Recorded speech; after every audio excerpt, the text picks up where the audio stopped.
Belakangan ini kalian pasti sering melihat video seperti ini beredar di media-media. Dunia sedang berubah, bukan karena perang atau bencana, tetapi karena kecerdasan buatan. Artificial Intelligence atau AI bukan lagi sekadar khayalan fiksi ilmiah. Ia hadir nyata dan mengubah hidup kita hari demi hari. Tapi apakah AI membawa kita menuju masa depan cerah atau justru menuju kehancuran yang tak terduga?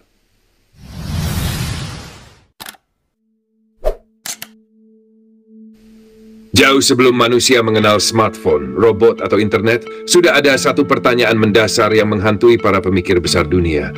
Apakah mungkin suatu hari nanti kita menciptakan mesin yang bisa berpikir? Pertanyaan ini bukanlah hal baru. Bahkan dalam mitologi kuno Yunani, dikenal tokoh seperti Pygmalion, seorang pemahat yang membuat patung wanita begitu sempurna hingga ia jatuh cinta padanya. Dan Dewi Aphrodite kemudian menghidupkan patung itu. Ide tentang ciptaan manusia yang memiliki kehidupan dan kecerdasan sendiri sudah ada sejak zaman dahulu. Namun, kita mulai benar-benar membicarakan kecerdasan buatan serius di abad ke-20 saat ilmu komputer mulai berkembang. Tahun 1950, seorang ilmuwan Inggris bernama Alan Turing menulis makalah berjudul Computing Machinery and Intelligence. Di dalamnya, ia mengajukan pertanyaan revolusioner, bisakah mesin berpikir? Dari sinilah muncul konsep yang dikenal sebagai tes Turing, yang digunakan untuk menilai apakah sebuah mesin bisa meniru perilaku manusia dengan cukup meyakinkan. Lalu pada tahun 1956, terjadi peristiwa penting yang dianggap sebagai kelahiran resmi AI. Di Dartmouth College, Amerika Serikat, sekelompok ilmuwan berkumpul dalam sebuah konferensi kecil. Di sanalah istilah Artificial Intelligence pertama kali diperkenalkan oleh John McCarthy, yang kelak dijuluki sebagai Bapak AI. Para ilmuwan di masa itu penuh optimisme.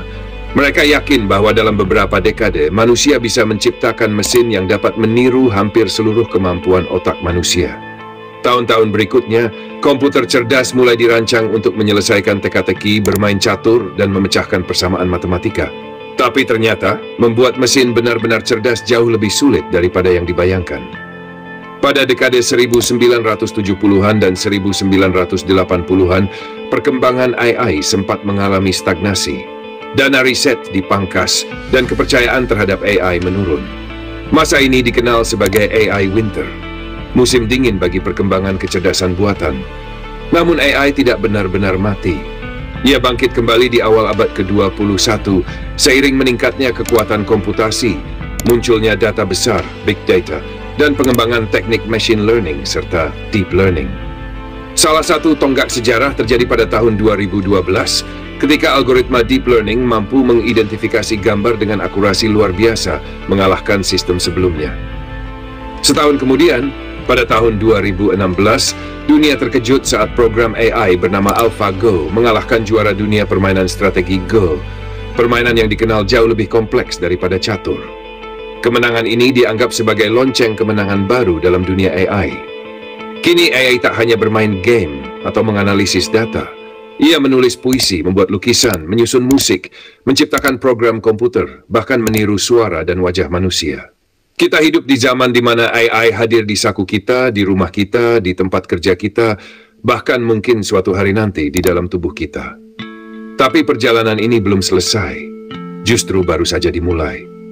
Pertanyaan terbesar bukan lagi apakah kita bisa menciptakan AI, tapi apakah kita siap hidup berdampingan dengannya. Dampak positif. 1. Kesehatan lebih cepat dan akurat. AI membantu mendiagnosis penyakit seperti kanker atau Alzheimer lebih cepat dan akurat lewat analisis scan medis. Saat pandemi, AI mempercepat pengembangan vaksin. Bahkan, robot bedah kini bisa melakukan operasi presisi tinggi. 2. Transportasi yang lebih aman. Mobil otonom yang dikendalikan AI mengurangi kecelakaan lalu lintas. Sistem manajemen lalu lintas juga jadi lebih efisien, mengurangi kemacetan dan waktu tempuh. 3. Produktivitas di dunia kerja. AI otomatisasi proses produksi, mendeteksi penipuan di dunia finansial, hingga membantu petani lewat drone dan sensor.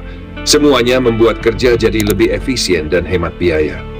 4. Pendidikan yang lebih merata. AI memungkinkan pembelajaran personal. Siswa bisa belajar sesuai kemampuan masing-masing, bahkan tanpa guru langsung.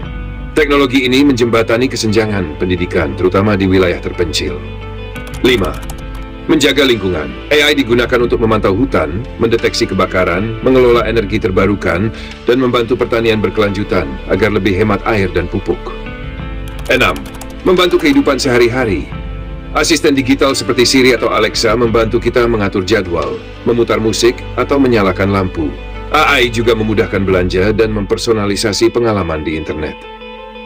7.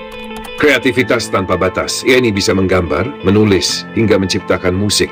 Seniman mulai berkolaborasi dengan AI untuk menciptakan karya inovatif dan unik. AI adalah alat. Ia bisa menjadi solusi luar biasa bagi banyak masalah manusia, asal kita menggunakannya dengan bijak, adil, dan bertanggung jawab.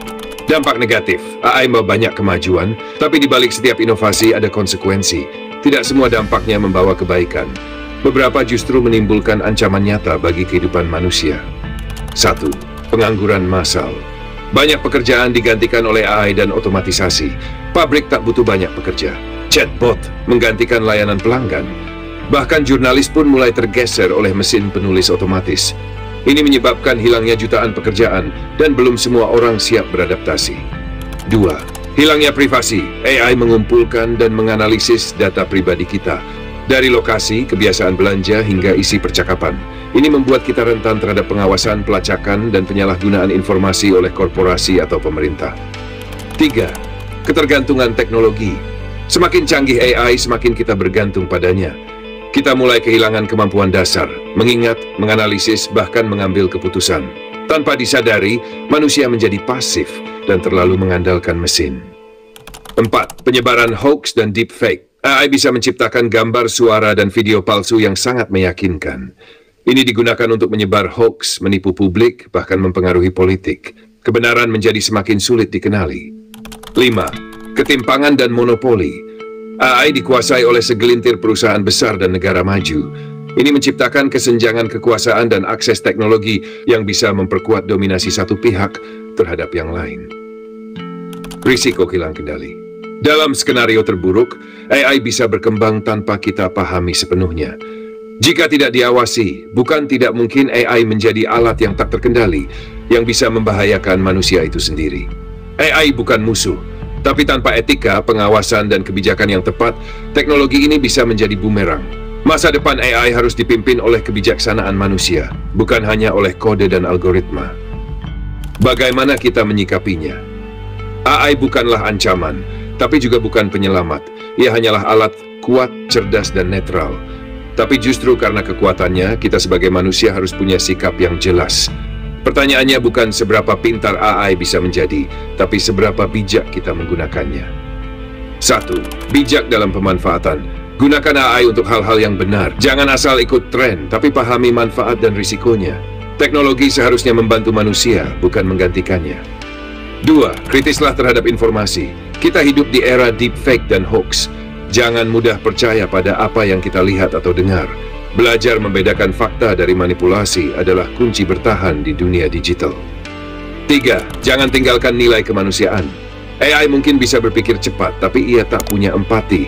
Nilai seperti kasih sayang, keadilan, dan tanggung jawab tetap harus dipegang manusia. Kita harus jadi pengarah moral bagi teknologi. 4. Terus belajar dan beradaptasi. Pekerjaan dan keterampilan akan terus berubah. Maka kita harus siap belajar ulang, meningkatkan kemampuan, dan terbuka pada perubahan. 5. Dorong regulasi yang adil dan etis. AI perlu dikawal dengan hukum dan etika. Pemerintah, ilmuwan, dan masyarakat harus bekerja sama agar teknologi ini berkembang secara aman dan bertanggung jawab. Kita sedang membentuk masa depan dengan tangan kita sendiri. AI hanyalah alat, tapi arah yang kita pilih itu sepenuhnya tanggung jawab kita sebagai manusia. Mari kita arahkan teknologi menuju kemajuan tanpa kehilangan jati diri kita. Kita hidup di titik balik sejarah, saat mesin tak lagi hanya membantu, tapi juga mulai berpikir, menilai, bahkan memutuskan. Dunia berubah cepat, tapi di tengah laju teknologi yang tak terbendung, ada satu hal yang tidak boleh kita lupakan, menjadi manusia. Gunakan teknologi dengan bijak, jangan sekadar mengikuti kemajuan, pahamilah arahnya. Jangan berhenti belajar, di era AI yang tak mau belajar akan tertinggal, bahkan tergantikan. Lindungi nilai-nilai kemanusiaan. Etika, empati, dan tanggung jawab adalah hal yang tak bisa diajarkan pada mesin. Terlibat, bukan sekadar penonton. Masa depan AI harus dibentuk oleh kita semua, bukan hanya oleh para ilmuwan dan perusahaan teknologi. AI bisa menjadi berkah atau bencana, tapi pilihan itu ada di tangan kita. Teknologi bisa membawa cahaya, asal manusia tetap memegang lentera moralnya. Mari kita bangun masa depan di mana kecerdasan buatan bekerja untuk kebaikan dan manusia tetap menjadi pusat dari semua keputusan. Sekian dan terima kasih.